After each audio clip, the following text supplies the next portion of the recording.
தேநீரின் உலக வரலாறு.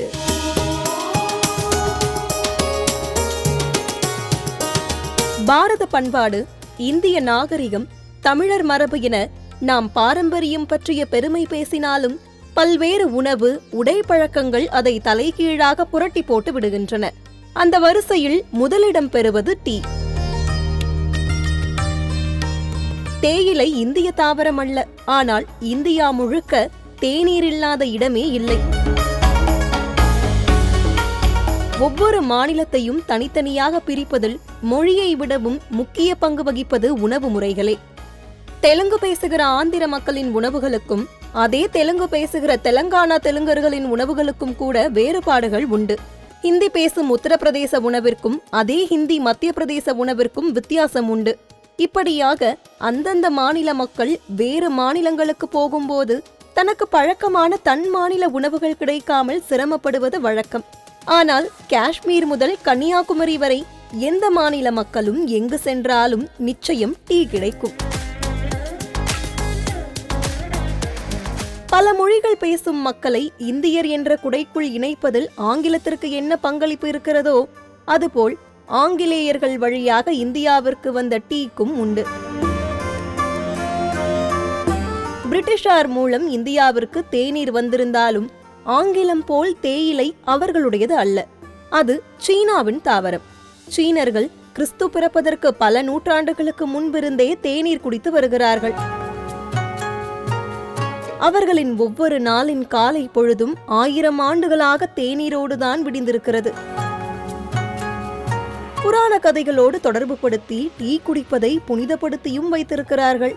இந்திய புத்தர் சீனர்களின் கடவுளாக மாறிய பிறகு பௌத்தம் படிக்க சீனா சென்ற ஜப்பானிய அறிஞர்கள் திரும்பி தாயகம் போகும்போது பௌத்தத்துடன் தேநீர் பழக்கத்தையும் தேயிலையையும் கொண்டு சென்றார்கள். கிறிஸ்து பிறப்பதற்கு முன்பிருந்தே ஜப்பானியர்களையும் டீ தான் காலையில் அலாரம் வைத்து எழுப்பி வருகிறது.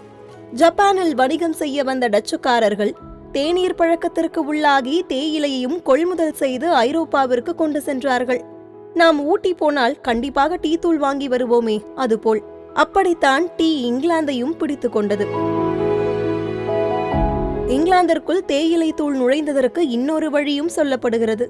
சீனாவிற்கு வணிகம் செய்ய வந்த அரேபியர்கள் வழியாக ஐரோப்பியர்களுக்கு பரவியது என்று. இந்தியா வந்த ஆங்கிலேயர்களுக்கு டீ இல்லாமல் விடிவதும் மதியம் மயங்குவதும் மாலை நேரங்களும் சிரமமாக இருந்தது. ஆகவே அவர்கள் சீனாவிலிருந்து கொள்முதல் செய்து ஒரு வழியாக இந்தியாவிற்கும் தேயிலையை கொண்டு வந்தார்கள். இதில் வேடிக்கை, இந்திய நிலப்பரப்போடே இணைந்திருக்கிற இந்தியாவிலிருந்து கூப்பிடும் தொலைவில் இருக்கிற சீனாவின் தேயிலை இந்தியா வருவதற்கு இத்தனை நூற்றாண்டுகளும் இவ்வளவு நாடுகளையும் சுற்றி வர வேண்டி இருந்திருக்கிறது. இத்தனைக்கும் பாரதத்திலிருந்து பௌத்தம் சீனாவிற்கு போன போதும் தேயிலை இந்தியாவிற்கு வரவில்லை. வணிகத்திற்காக இந்தியா வந்த வெள்ளைக்காரர்கள் சீனாவுடன் வணிகம் செய்வதை, அதாவது பெரும் பணம் கொடுத்து தேயிலை வாங்குவதை தங்களுக்கு ஏற்பட்ட நஷ்டமாக கருதினர். அதனால் இந்தியாவிலேயே தேயிலையை பயிரிட ஆரம்பித்தார்கள். அதற்கு அவர்கள் தேர்ந்தெடுத்த இடம் சீனாவிற்கு அருகில் இமயமலை அடிவாரத்தில் அமைந்துள்ள டார்ஜிலிங்கை சுற்றியுள்ள மலைப்பகுதிகள். அது மெல்ல அசாமிற்கும் நீண்டது.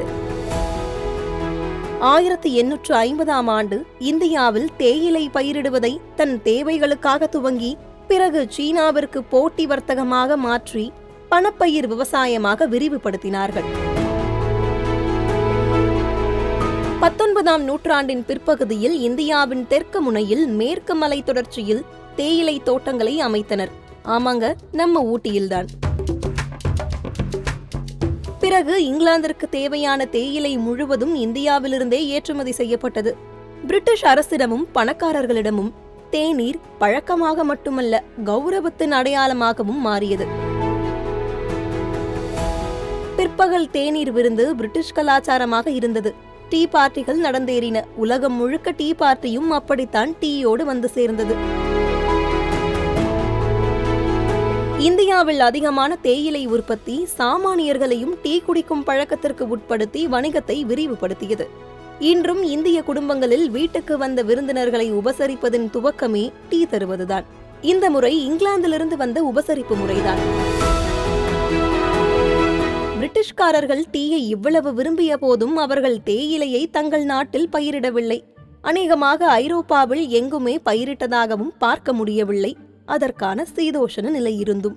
காரணம், மலைகளில் தேயிலை தோட்டம் அமைக்க முதலில் செய்ய வேண்டியது வளமான காடுகளை அழிக்க வேண்டும்.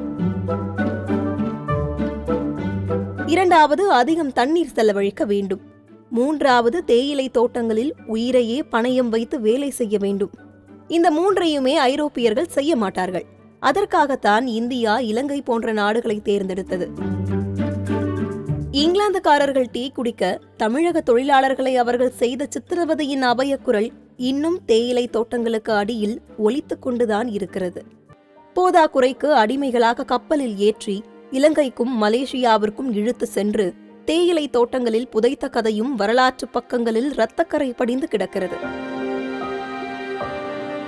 இன்றும் நமது தோட்ட தொழிலாளர்கள், குறிப்பாக பெண்கள், மிக குறைந்த கூலிக்கு கடும் பனியில் மழையில் நனைந்தபடிதான் தேயிலையை பறிக்கிறார்கள்.